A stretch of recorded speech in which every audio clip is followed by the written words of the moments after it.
Igbo bụ Igbo ekene m unu Igbo ndị ọma njem ọnụ biko this video dị very funny but at the same time it's not funny because we need to take it serious and also call a spade a spade.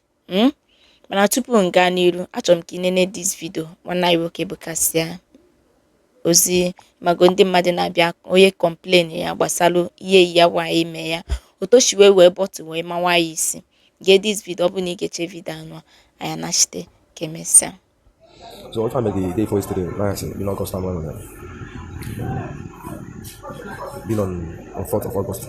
That's 4th of August this month. I'm going to back in a car.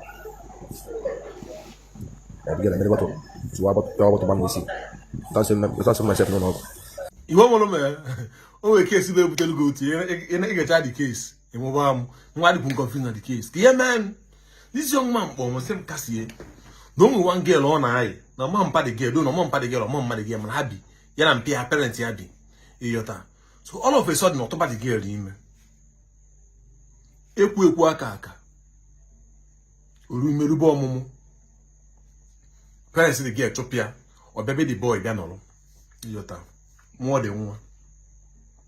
On was no bele ogi. The boy say na back on aba.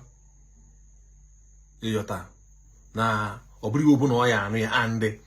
Na de me ihe mo go so source that so get be ya anu like na oya de na de agudo nwa na oye. So no ya back on aba no ya na atra e wote ego di upkeep de nwa. Okusia nkia ti abia na abem nya na de get e ku yo no. No go one day no you win happy phone after 2 days.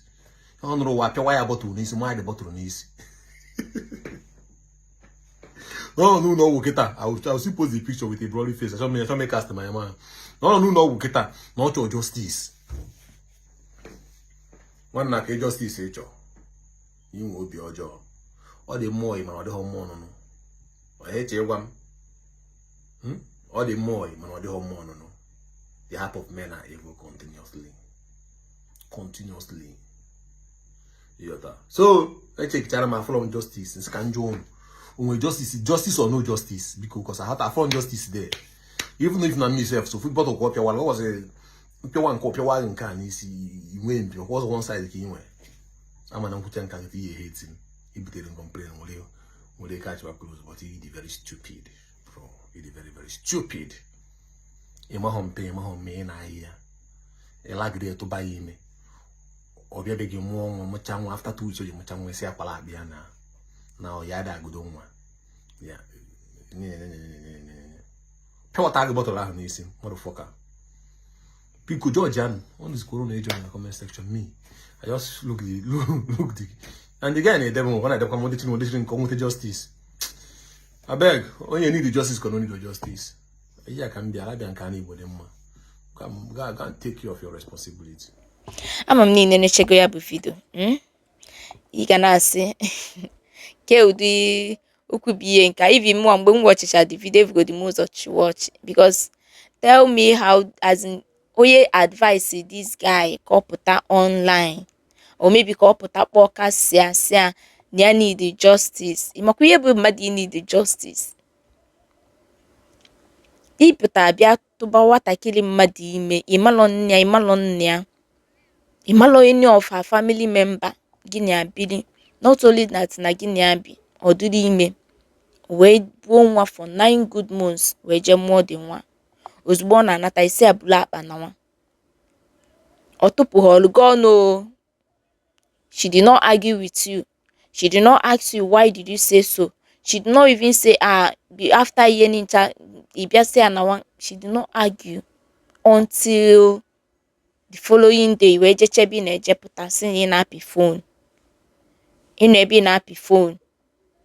Oye dota wee bottle wee mawa gị si. First, I'm not in support of ihe the girl me because ọ bụ na ewu ama na akọzi ọbụla akụkọ case ga-atụgharị and definitely ọ ga-aga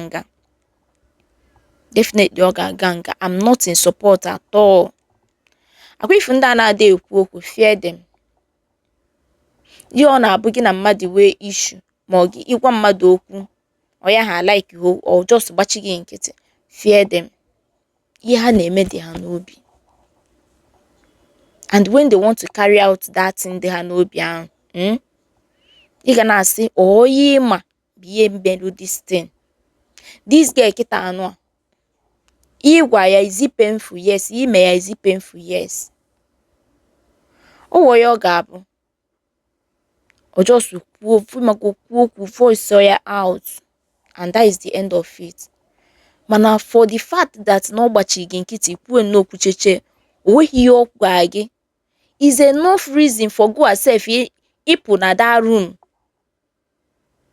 Is enough reason go ilipụ ọsọ for ya we na-ekwu anything after ihe niile pass through, after heartbreak ihe ya ịgwachicha ya say bụla akpa na this girl agwaghị gị kpaka moto ya na-ekwu okwu otu gụwa shiwe kwuo na video ahụ.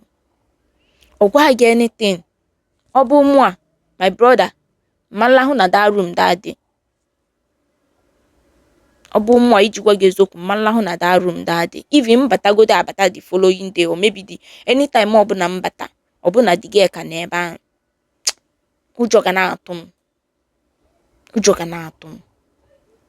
Mana ịbịa mewe nke ndị imago bongo boy, ijeche ịgwacha ya okwu chifo, ịdị lucky self na ọmagbuo gị n'abalị.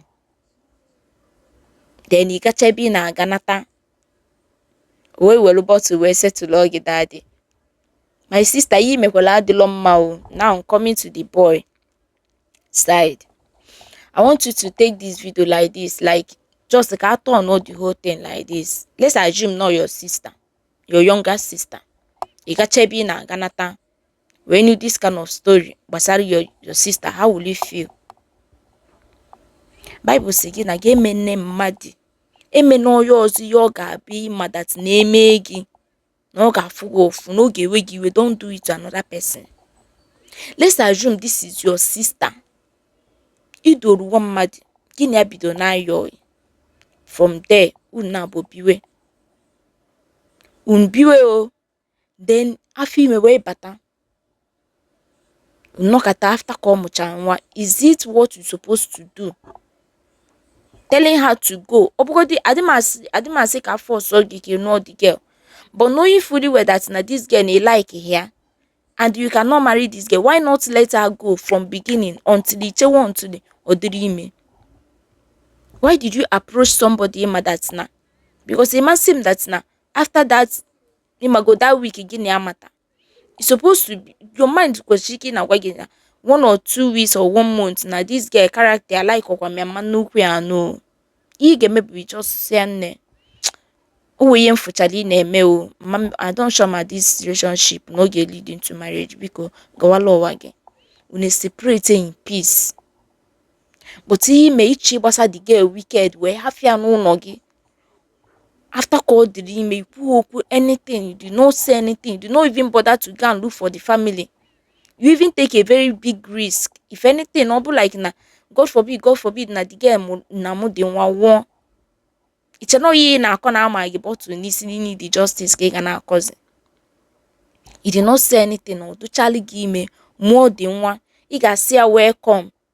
Then you take your responsibility because that is your responsibility. But because you want to run away from your responsibility, see the girl yanawa.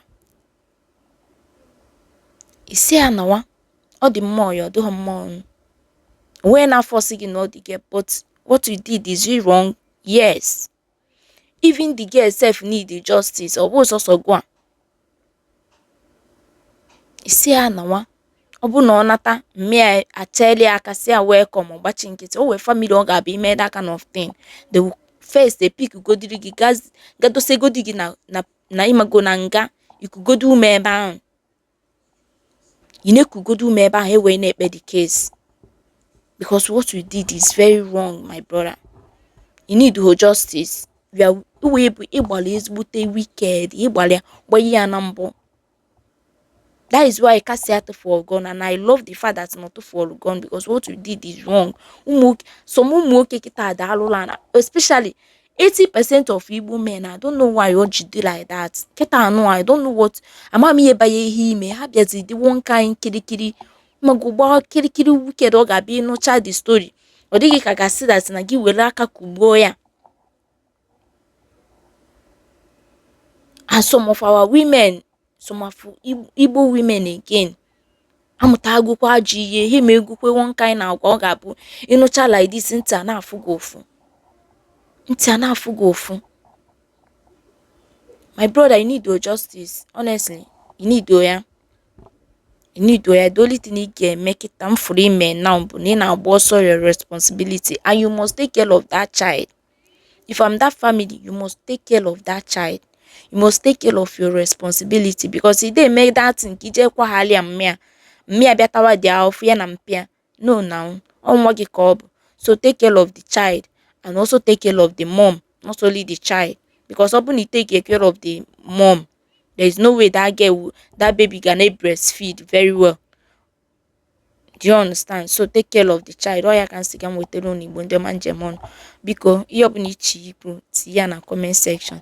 HF connect subscribe on our channel. My on notification. Okay, messian.